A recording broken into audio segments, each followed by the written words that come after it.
Première épître de Paul aux Thessaloniciens, chapitre 4. Au reste, frères, puisque vous avez appris de nous comment vous devez vous conduire et plaire à Dieu, et que c'est là ce que vous faites, nous vous prions et nous vous conjurons au nom du Seigneur Jésus de marcher à cet égard de progrès en progrès. Vous savez en effet quels préceptes nous vous avons donnés de la part du Seigneur Jésus.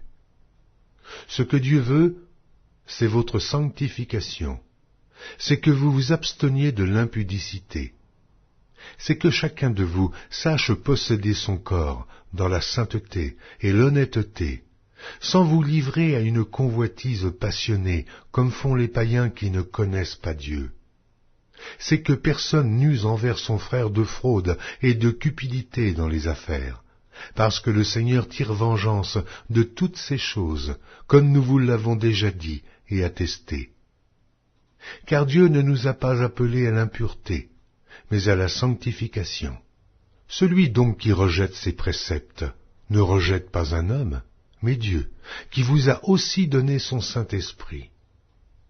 Pour ce qui est de l'amour fraternel, vous n'avez pas besoin qu'on vous en écrive, car vous avez vous-même appris de Dieu à vous aimer les uns les autres.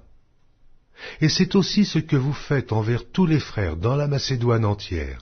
Mais nous vous exhortons, frères, à abonder toujours plus dans cet amour, et à mettre votre honneur à vivre tranquille, à vous occuper de vos propres affaires et à travailler de vos mains, comme nous vous l'avons recommandé, en sorte que vous vous conduisiez honnêtement envers ceux du dehors, et que vous n'ayez besoin de personne. Nous ne voulons pas, frères, que vous soyez dans l'ignorance au sujet de ceux qui dorment, afin que vous ne vous affligiez pas comme les autres qui n'ont point d'espérance. Car si nous croyons que Jésus est mort et qu'il est ressuscité, croyons aussi que Dieu ramènera par Jésus, et avec lui, ceux qui sont morts. Voici en effet ce que nous vous déclarons d'après la parole du Seigneur. Nous les vivants, restés pour l'avènement du Seigneur, nous ne devancerons pas ceux qui sont morts.